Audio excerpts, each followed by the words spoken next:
So hello everyone, Jawahar study tube पर आपका again से वेलकम है। तो आज के इस सेशन में हम लोग साहेबगंज चौकीदार भर्ती के लिए पहला प्रैक्टिस सेट नंबर 1 देखने वाले हैं। और हाँ, इस सेशन के एंड में मैं आप लोगों के बीच कुछ बातें भी करना चाहता हूँ। तो चलिए पहले हम लोग इस जो प्रैक्टिस सेट 1 है इसका PDF पहले ही आप लोगों को ग्रुप में फॉरवर्ड कर दिया जाता है। देन आप लोगों को इवनिंग में इसका कंप्लीट एनालिसिस वीडियो प्रोवाइड किया जाता है। सो चलिए हम लोग पहला प्रश्न आप देख पा रहे होंगे और आई होप आप लोगों ने इस प्रैक्टिस सेट को लगा लिया होगा। और इस प्रैक्टिस सेट को आप लगाते वक्त अपने नोट्स नहीं देखिएगा, आपने जो याद किए हुए हैं उस चीज़ को आप एक टेस्ट की तरीके से इसको टेस्ट कीजिएगा और देन फिर आप लोग यहाँ से आप लोग आंसर मिलाइएगा और देखिएगा कि आपके कितने प्रश्न सही हुए से और कौन कौन से पार्ट में हम लोगों को और मेहनत करने की ज़रूरत है, याद करने की ज़रूरत है। और ये जो भी प्रश्न है ये पूरे बेहतरीन प्रश्न है जो कि आपके एग्ज़ाम के पॉइंट ऑफ व्यू से बेहद ही इम्पोर्टेंट प्रश्न है। पहला प्रश्न देख पा रहे होंगे, साहेबगंज जिले का गठन कब हुआ? ऑप्शन है 17 अप्रैल 1982 ईस्वी, 17 मई 1983 ईस्वी, 17 जून 1983 ईस्वी या फिर ऑप्शन डी इनमें से नन। और हाँ, जो भी कैंडिडेट मॉक टेस्ट को यदि अटेंड नहीं किए हुए हैं तो आप इस लेक्चर के साथ साथ में अटेंड कर सकते हैं। तो साहेबगंज ज़िले का गठन की बात करें तो इस ज़िले का गठन हुआ है 17 मई 1983 ईस्वी में, यानी कि ऑप्शन नंबर सी इसमें सही हो जाता है। और बात करें 1983 ईस्वी के साथ ही तो 1983 ईस्वी में और 3 जिलों का गठन किया गया। और वे कौन कौन से ज़िले हैं तो वो आगे प्रश्न है, इसलिए मैं उन जिलों का नाम नहीं बताऊंगा। और इसको याद करने का एक ट्रिक भी है जो कि मैं आपके साथ शेयर करूंगा। नेक्स्ट प्रश्न है, साहेबगंज जिला का गठन जिस वर्ष हुआ उस वर्ष और कितने जिलों का गठन हुआ था? यानी कि 17 मई 1983 ईस्वी में हुआ था साहेबगंज जिले का गठन। तो ईस्वी तो इन 4 जिलों का सेम है बट डेट है जो कि वह अलग अलग है। तो ईस्वी सेम है, इस कारण से आपके प्रश्न इससे भी रिलेटेड पूछे जा सकते हैं। साहेबगंज जिले के साथ बात करो और 3 जिलों का गठन किया गया, गुमला, गोड्डा और लोहरदगा, यानी कि उपरोक्त सभी ऑप्शन नंबर डी इस प्रश्न का राइट आंसर हो जाता है। और इसका याद करने का ट्रिक है, याद करना है आप लोगों को, मैं लिख देता हूँ पहले।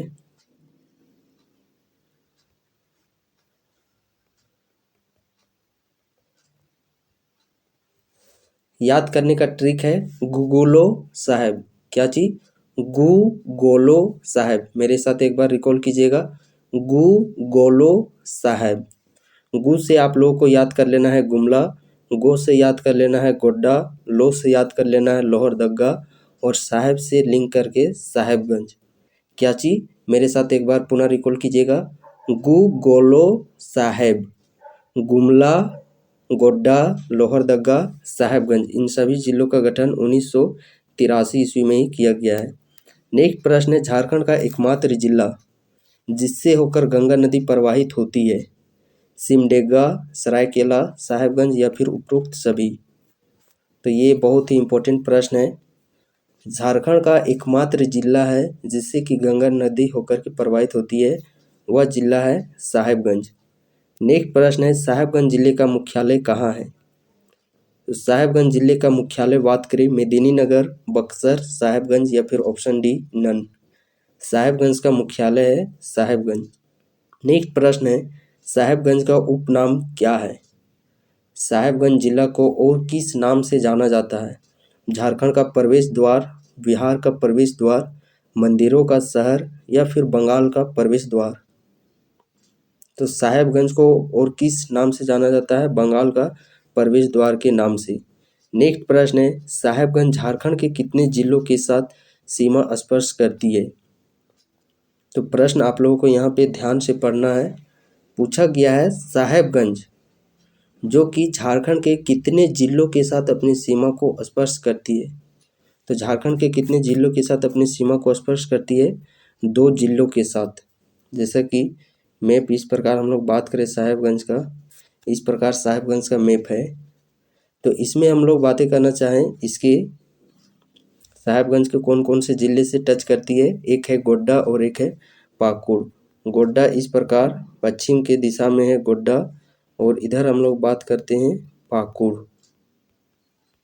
इधर कौन सा झारखंड का जिला है? इधर है पाकुड़, इधर है गोड्डा, और इधर हम लोग बात करते हैं पूर्व में, तो पूर्व में बिहार राज्य के साथ सीमा को साझा करती है। और इधर पश्चिम में बात करते हैं तो वेस्ट बंगाल के साथ, यानी कि पश्चिम बंगाल के साथ इधर सीमा साझा करती है। तो इस प्रकार झारखंड के 2 जिले कौन कौन से हुए? गोड्डा, पाकुड़। यहीं पे दूसरा प्रश्न आप लोगों से पूछा जा सकता है कि साहेबगंज जिला कितने राज्यों के साथ अपनी सीमा को स्पर्श करती है? 2 राज्य। कौन कौन से? एक बिहार है और एक है पश्चिम बंगाल। अपना पूर्वी क्षेत्र जो कि पश्चिम बंगाल के साथ, और अपना नॉर्थ यानी कि उत्तरी क्षेत्र बिहार राज्य के साथ। तो आप लोग इस मैप के थ्रू एक बार फिर से पुनः रिकॉल कर लीजिए और इस मैप को अपने माइंड में फिट कर लीजिए, क्योंकि मैप से ही रिलेटेड आप लोगों के बहुत सारे प्रश्न बन जाएंगे, यहीं से 2-4 प्रश्न बन जाएंगे। तो प्रश्न पहले का प्रश्न क्या था? झारखंड के कितने जिलों के साथ यह सीमा अपने स्पर्श करती है? तो झारखंड के 2 जिले हो गए। हम लोग बात करें, इधर हो गया नॉर्थ यानी कि उत्तर, इधर साउथ दक्षिण, इधर ईस्ट यानी कि पूरब, और इधर वेस्ट यानी कि पश्चिम। तो अपना पूर्वी इलाका जो कि पश्चिम बंगाल राज्य के साथ, और पश्चिम बंगाल में भी 2 जिले हैं, मुर्शिदाबाद और मालदा। पश्चिमी इलाका बात करें झारखंड का एक जिला है गोड्डा जिला, और उत्तरी इलाका बात करें तो बिहार राज्य के साथ, और बिहार राज्य के 2 जिलों के साथ, एक जिला है भागलपुर और एक जिला है कटिहार। इसका दक्षिणी सीमा बात करें तो दक्षिणी सीमा यह झारखंड के जिला पाकुड़ से यह सीमा स्पर्श करती है। और पाकुड़ बात करें तो झारखंड का सबसे न्यूनतम साक्षरता दर वाला जिला है पाकुड़। और दूसरे नंबर पर बात करें हम लोग न्यूनतम साक्षरता दर वाला जिला, तो वह साहेबगंज ही जिला है। और यहाँ से इस प्रकार मैप तो हम लोग देख लिए कि कौन कौन से के साथ यह सीमा को साझा करती है। तो यहाँ से आप लोगों को इसका कुल क्षेत्रफल भी पूछा जा सकता है। ये जो एरिया कितना है, यह कितना एरिया स्क्वायर को यह कवर करता है? तो कितने एरिया स्क्वायर को कवर करता है? 2063, 2063। कुछ में आप लोगों को यदि ऑप्शन में देखने को मिले 2063, तो आप लोगों को इसी को बनाना है। कुछ कुछ बुक में इसका 2 डाटा दिया हुआ है, सो दोनों डाटा मैं आप लोगों के बीच लिख देता हूँ। कुछ बुक में आप लोगों को 2063 दिया हुआ है, तो कुछ बुक में 17-2 दिया हुआ है। आप लोग को दोनों याद कर लेना है, और ऑप्शन में जो देखने को मिले, अधिकांश आप लोगों को 2063 ही देखने को मिलेगा। यदि दोनों आप लोगों को देखने को मिलेगा, तो जो पहले नंबर पे यानी कि ए ऑप्शन में जो होगा, यदि ए और बी ऑप्शन में देखने को मिले तो ए ऑप्शन को सही टिक मारना है। यदि बी और सी में देखने को मिले तो जो सबसे पहले बी में रहेगा उसको टिक मारना है। नेक्स्ट प्रश्न है, साहेबगंज की समुद्र तल से ऊंचाई कितनी है? तो हाँ, मैं आपको बता देना चाहता हूँ कि आपके जो प्रश्न है वह कठिन प्रश्न नहीं पूछे जाएंगे, बल्कि आप लोगों को ऑप्शन ही ऐसा सेट कर दिया जाएगा उस प्रश्न में कि आपके लिए वह प्रश्न कठिन होगा। प्रश्न भले ही आसान ही होगा, बट उसके जो ऑप्शन है, ऑप्शन आप लोगों को कन्फ्यूजन करने वाले दे दिए जाएंगे। और इतना भी आप लोगों को हार्ड नहीं पूछेगा, यकीन मानिए।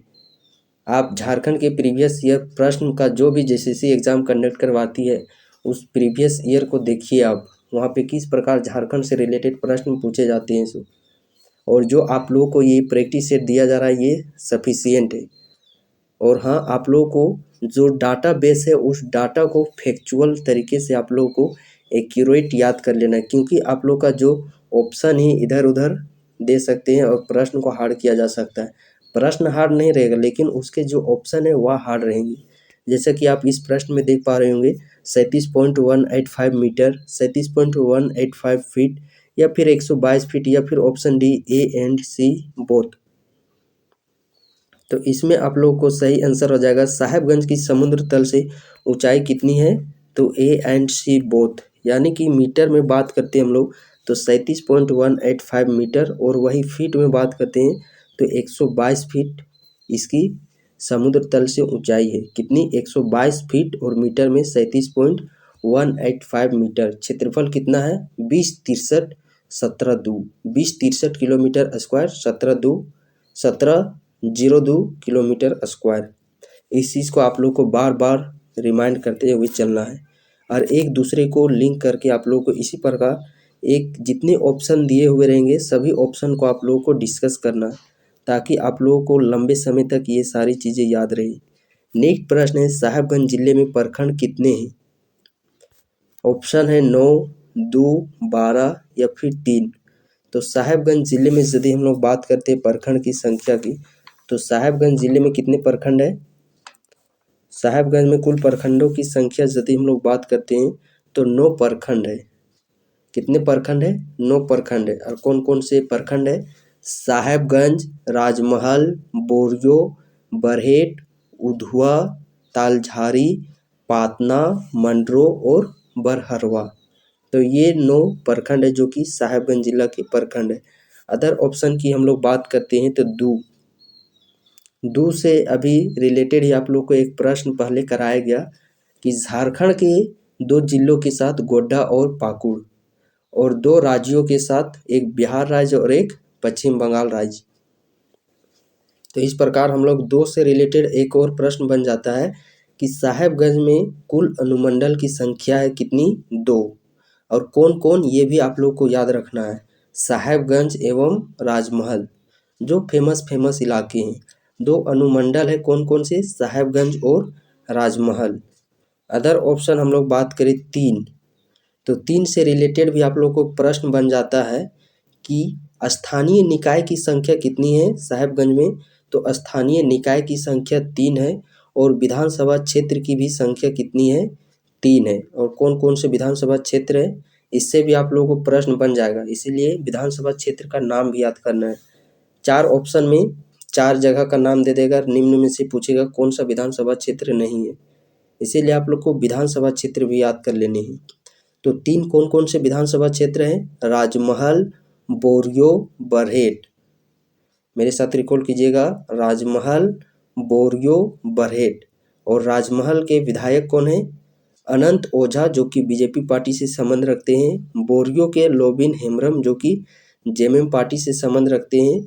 और बरहेट जहाँ से हेमंत सोरेन है, ये भी जेएमएम पार्टी से बिलोंग रखते हैं। और हेमंत सोरेन की बात करें तो यह झारखंड के वर्तमान मुख्यमंत्री भी है। और वर्तमान मुख्यमंत्री कितने नंबर के? 11वें नंबर के यह मुख्यमंत्री है। यदि सीक्वेंस में पूछेगा तो कितने नंबर के? 11वें नंबर के। यदि व्यक्तिगत रूप से, यानी कि व्यक्तिगत रूप से पूछेगा तो 6ठे नंबर के व्यक्ति हैं। और सीक्वेंस में यदि पूछेगा कितने नंबर के सिर्फ पूछेगा तो 11वें नंबर की। और यह झारखंड के 2 बार मुख्यमंत्री भी बन चुके हैं। और वर्तमान में मुख्यमंत्री हैं हेमंत सोरेन, जेएमएम पार्टी से ही बिलोंग रखते हैं। और जेएमएम पार्टी चूँकि वर्तमान के जो मुख्यमंत्री हमारे हेमंत सोरेन, इनका जेएमएम पार्टी से संबंध रखते हैं, तो जेएमएम पार्टी से रिलेटेड भी आप लोग को प्रश्न पूछे जा सकते हैं। जेएमएम पार्टी का सबसे पहले हम लोग गठन की बात करें तो इसका गठन 4 फरवरी 1973 ईस्वी में हुआ था। कब? 4 फरवरी 1973 ईस्वी में धनबाद के गोल्फ मैदान में, जिसके लिए अध्यक्ष चुने गए थे विनोद बिहारी महतो और महासचिव चुने गए थे शिबू सोरेन। शिबू सोरेन जो कि हेमंत सोरेन के पिताजी हैं। और शिबू सोरेन को दिसुम गुरुजी के नाम से जाना जाता है। और शिबू सोरेन से ही रिलेटेड भी आप लोग का प्रश्न पूछा जा सकता है, क्योंकि ये जेएमएम पार्टी से बिलोंग करते हैं। और जेएमएम पार्टी जो कि झारखंड की बड़ी पार्टी है, और जेएमएम से ही अभी वर्तमान के मुख्यमंत्री भी है। शिबू सोरेन की बात करें तो इनके द्वारा 1970 ईस्वी में सोनेत संथाल समाज की स्थापना की गई। और जंगल काटो अभियान का नेतृत्व भी जेएमएम पार्टी के शिबू सोरेन के ही द्वारा किया गया था। कब? 1978 ईस्वी में। 1970 में सोनेत संथाल समाज की स्थापना शिबू सोरेन के द्वारा, और जंगल काटो अभियान का संचालन भी शिबू सोरेन के द्वारा, इसी के नेतृत्व में जेएमएम पार्टी के द्वारा 1978 में की गई थी। जेएमएम का गठन 4 फरवरी 1973 ईस्वी में। तो ये सब आप लोगों को याद रखने हैं। नेक्स्ट प्रश्न है, साहेबगंज जिले में प्रमुख जनजाति निवास करती है। कौन सी जनजाति जो कि साहेबगंज जिले में निवास करती है? संथाल, उरांव, खरवार या फिर ऑप्शन डी उपयुक्त सभी। इसमें प्रमुख जनजाति निवास करती है उपयुक्त सभी, यानी कि संथाल, उरांव और खरवार, ये सभी जनजाति यहाँ पे निवास करती है। संथाल जनजाति जो कि झारखंड की भी सबसे बड़ी जनजाति है, इसका बात करें 35% यह झारखंड में निवास करती है। उरांव की बात करते हैं तो ये 18.14% यहाँ पे निवास करती है। और झारखंड की 5वीं सबसे बड़ी जनजाति है खरवार। और ये संथाल, उरांव, खरवार जो कि साहेबगंज इलाके में ये प्रमुख जनजाति है जो कि वह निवास करती है। संथाल जनजाति की भाषा है संथाली, बट इसकी लिपि बात करें संथाली भाषा की लिपि तो वह है ओल्ड चिक्की। और खरवार को 18 हजारी के नाम से भी जाना जाता है। युवागिरी आप लोग को याद रखना है, संथाल में घोटुल और उरांव में क्या होता है यहाँ पे घुमकुरिया। संथाल में घोटुल और उरांव में युवागिरी को घुमकुरिया के नाम से जाना जाता है। नेक्स्ट प्रश्न है, शहीद कुलदीप उरांव को किससे सम्मानित किया गया?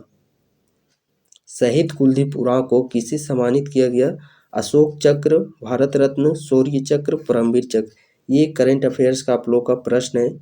तो शहीद कुलदीप उरांव जी जो कि शौर्य चक्र से सम्मानित किए गए हैं।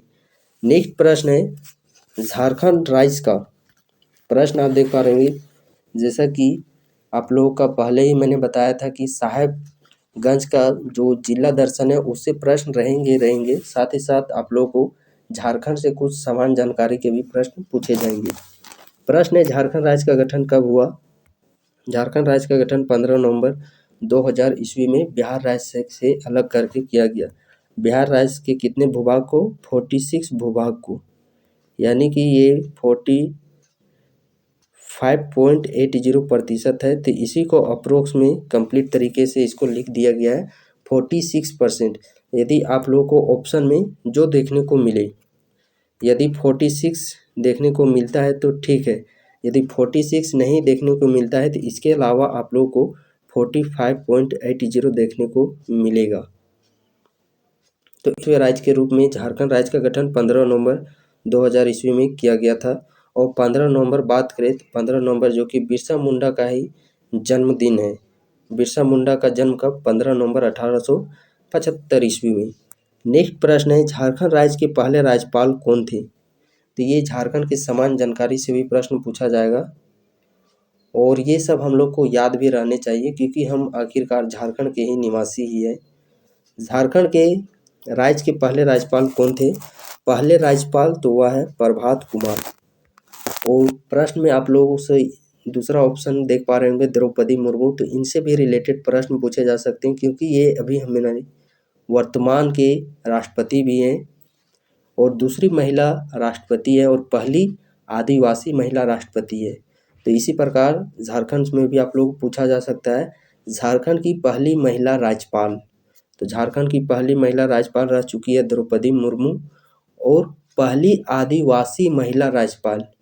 तो उस कंडीशन में भी द्रौपदी मुर्मू जी का ही इनका स्थान प्रथम आता है। पहली महिला राज्यपाल और पहली आदिवासी महिला राज्यपाल, इन दोनों में प्रथम स्थान आता है द्रौपदी मुर्मू का। और एकमात्र महिला है जो कि झारखंड की अब तक राज्यपाल बन चुकी है। और अभी झारखंड के वर्तमान बात करें हम लोग राज्यपाल की तो वह है सीपी राधाकृष्णन। कौन? सीपी राधाकृष्णन। नेक्स्ट प्रश्न है, झारखंड राज्य का साक्षरता दर कितना है? ऑप्शन है 55.40%, 76.84%, 66.41%, 86%। प्रश्न को गौर से पढ़िएगा। झारखंड का साक्षरता दर पूछा गया है, ना कि साहेबगंज का साक्षरता दर। तो झारखंड का साक्षरता दर बात करते हैं, ओवरऑल साक्षरता दर वह है 66.41%। पुरुषों की साक्षरता दर बात करें 76.84%। महिलाओं की साक्षरता दर है 55.40%। इसी से रिलेटेड हम लोग को साहेबगंज का ही यहाँ पे याद कर लेना है। साहेबगंज का साक्षरता दर बात करें ओवरऑल तो वह ओवरऑल साक्षरता दर है 52.04%। कितना?